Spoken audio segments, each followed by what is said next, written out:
Hey guys, welcome to another video. Yesterday, President Trump was arrested. He was arrested in Miami. He turned himself in, and I think he went through his arraignment as well. There were a lot of people celebrating, and one thing I've learned being in America for a while is that many Americans don't know what makes America unique. Now, I'm a foreign-born attorney. I was born in Nigeria, grew up in Nigeria. I'm still Nigerian. I don't have an American passport, but I'm licensed to practice law in Massachusetts and in DC, and I went to law school in Massachusetts. While I was in law school, one of the things I realized was that many Americans don't know what makes America really unique. A lot of Americans think being American is what makes them unique, but it isn't. If you study human nature for a while, you begin to understand that human beings are generally the same everywhere. Our biology is very similar across the board, right? It's generally the same across the board, absent some mutations and some abnormalities in certain people. But apart from that, generally we're all the same. And because our biology is the same, we respond in similar ways to different environments, right? Because our environments too, they're basically the same. What I mean by this is if you take a Nigerian and you put him in the US, he grows up in the US. He never knew he was Nigerian. He moved to the US when he was 2 years old. He will grow up with American cultures and ways of thinking. He'll speak like an American. He'll behave like an American. Why? Because the human being is the same. It's just the environment that changed. He'll believe the same things Americans believe. Now, so what makes Americans unique? What makes America, the country, unique? Like I said before, not to be offensive, it's not the people. The people are great. I've been there. The country has given me a lot of opportunities I wouldn't have otherwise had. But it's not the people. America is great because of its systems and structures. Like I mentioned before, if you take a Nigerian from Nigeria and you put him in the US, he behaves like an American. He behaves differently, right? There are certain respects for the rule of law that he'll have in the US that he wouldn't have in Nigeria. Why? Did he change? Did he necessarily become a better person? Not necessarily by his own doing. He changed because of the environment he is in. And even in the US, this depends on where he is born, right? Where he's raised. But generally, he'll behave different.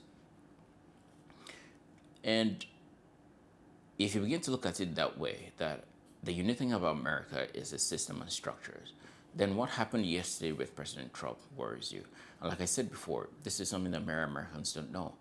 Even in law school, many Americans assumed that it was in fact all the rights that they have, the rights listed in the amendment to the Constitution that makes America different. But almost every country in the world that is democratic or is trying to be democratic has those same rights and even more written in their constitutions. If you do not build a system that is structured to allow and to incentivize those rights to be protected, it considers the human condition itself. And so it's designed to make sure that humanity, as it is conditioned, reacts in a way that it protects those rights. Then regardless of what you've built, regardless of what you've written on paper, regardless of the laws you have, it's not going to be enforced. It's not going to be protected. In Nigeria, for instance, one of the complaints many people have is we have a lot of good laws on the books, but they're not enforced. Why? The reality is on the ground. The incentive structure, the environment doesn't allow it to be enforced. That's why if you read the Federalist Papers, many of the Federalists argued that you do not need a written constitution, right? You do not need a written Bill of Rights, to be correct, to be specific. You need a written constitution, but you don't need a written Bill of Rights. The idea was that the Constitution is not the document. The Constitution is the structure of the country. So you constitute the country in a way that it is incentivized to defend its own rights. And to do that, you really have to acknowledge human nature as it is. You remove the rose-colored glasses and you look at humanity as it is. Our aspirations, goals, but also our weak points, our greed, our self-interest. And you structure that into a system that makes it the self-interest of one entity, of a judge, to protect his rights. But you also give him the ability to protect those rights. Because if the president can simply arrest a judge, for instance, like they can in many countries, including mine, then what are the chances that the judge will say anything against the president? The president can cook up something and have him arrested on allegations before anything is proven, and he'll be thrown into jail.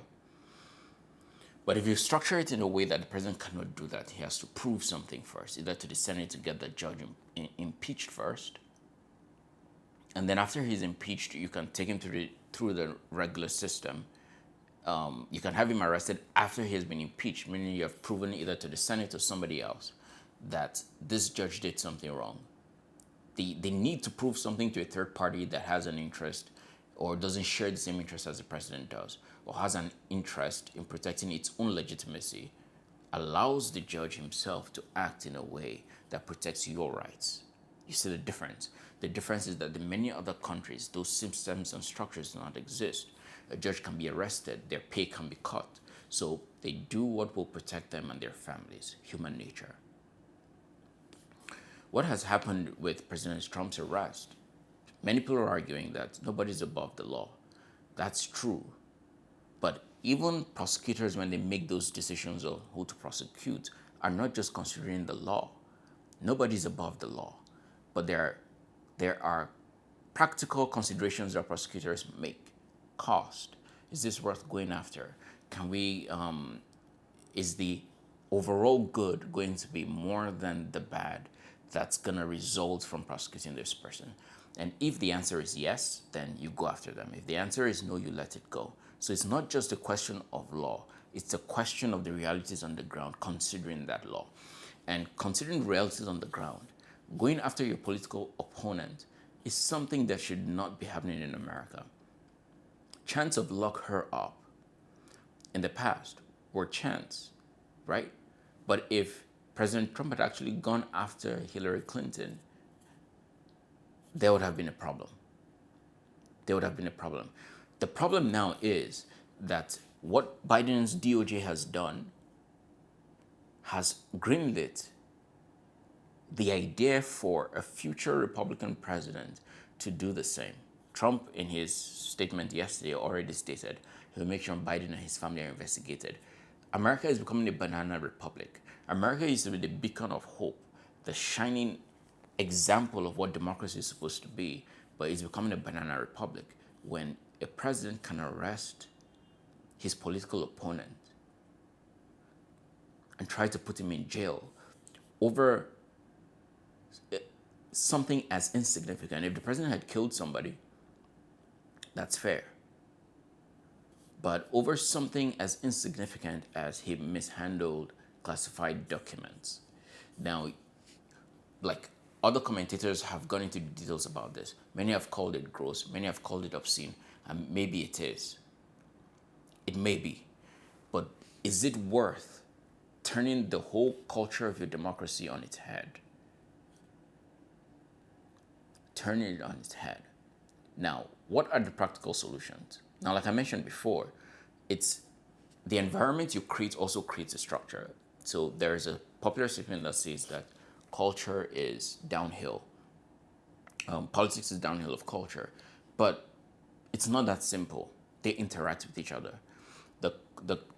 The political structure you create allows a particular culture to exist because, for instance, now, the belief that Americans shouldn't go after their political opponent is a cultural belief.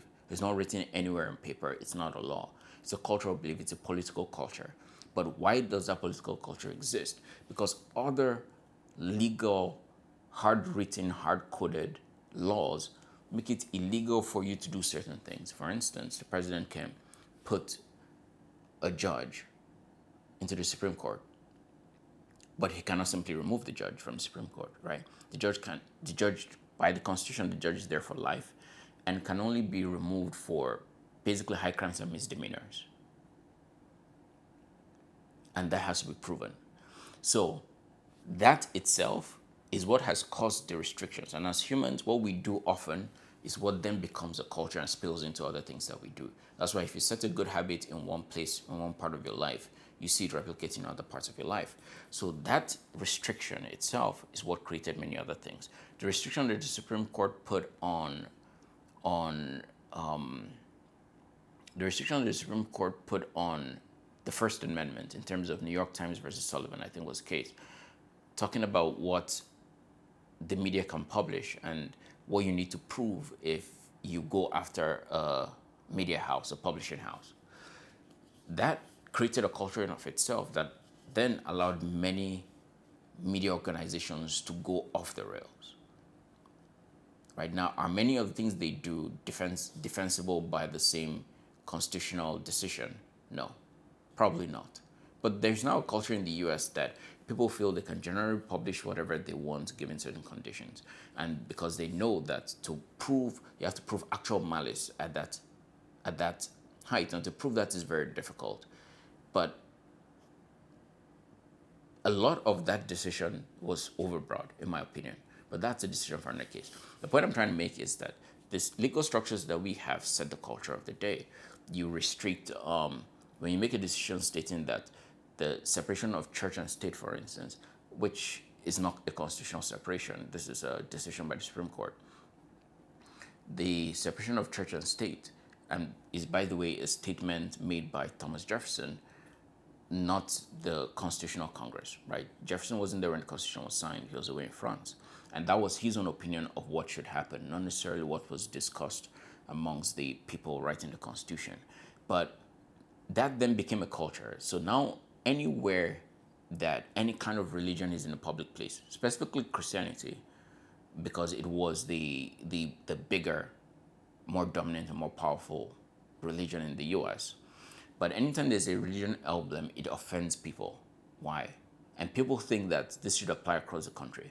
My opinion is if you go into somebody's homeland and somebody believes in a particular thing, you let them believe it. If I see a pride flag flying in Boston on their city hall or public libraries, it doesn't offend me because that's the culture of the place. So if I go to another place and I see a Muslim flag, like when I go to Muslim countries and I see Muslim flags on their public buildings, it doesn't offend me.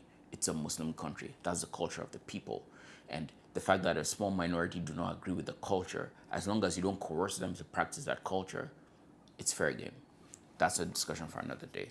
The point I'm trying to make is that those restrictions that came from constitutional decision created a culture that now finds it offensive anytime there's anything religious out there, right? Now, the culture also works the other way, right? The counterculture beginning to rise amongst the US leads to the creation of certain laws, like we see now with the transgender issue, that a lot of laws are coming up now because there is a counterculture, a cultural war going on in the US. So they bounce off of each other. Now, in this case, you're creating a new culture that now allows political opponents go after each other in the US. And it's going to backfire, and it's going to backfire terribly for the United States. Because now all the creeks in between, all the loopholes, the gray areas in the law that people were afraid because of the culture, the political culture of the country, they were afraid to go into those places. Now they will. And slowly, they will push to the brink where the law stops them. So what's the solution? Two things. One, you can test it out, see how it will go. It's not always a bad thing that people are held accountable for their actions, right?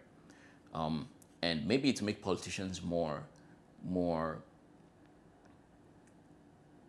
thoughtful, more cautious about what they do. That's possible. The alternative, however, is that you also make certain good people just not want to bother with politics. And so what you have is people who are worth a damn, people who know what they're doing, will spend their time out of politics. Americans want to believe that their political leaders are servants and not just leaders. That's not the reality. The reality is that your political leaders are leaders. And you should see them as such, because when you see them as such, then you vote people in there that you expect to lead, and so they lead. You don't vote in cowards. And a leader sometimes will tell you you're wrong when you are. That's okay. And so many good people will decide not to go into politics now because it's just too much of a hassle. There's some idiot somewhere in the middle of nowhere that will decide that because he has some powers, he'll decide to investigate the president. And when you have 50 states, then you have 50 or 25 different DAs, that's even on the, or let me say AGs, attorney generals, that's on the state level, and countless more on the local level that are able to investigate you for minute things. It's not worth the hassle. It's not worth the cost of defending yourself. So what do you do if you're worth a damn? You stay home. You focus on other things. You focus on business. You build great stuff elsewhere. But you don't build a great country. You don't innovate on the structure of the country itself, which it's not done yet. There are many things America can do. Its crime rate is too high. So you can innovate on government structures to help with crime rate. You can innovate on government structures to help with immigration. You can innovate on government structures to help with licenses. You can innovate on government structure to help. You should be proud of the country you come from, and you should treat the country as such. So there are many things you can do. If you had an Elon Musk, if you had a Steve Jobs working part of government, now think about that, and they were able to innovate in the government, then you would have a way greater country. And so this video is a warning to Americans that the path you're going down can be a very dangerous path. Time will tell. It's not a very advisable path. It's not a path that inspires confidence in the people and in your leaders. It's a path of vengeance, and it's a path that will tear the country apart slowly. How that will end depends on you. You can put up other structures to stop this. You can increase the requirements for someone charging a president or a former president. And maybe part of this will be done by the Supreme Court because, for instance, this case that they're bringing against Biden, against Trump, the Constitution says all executive power is put in the president. So can you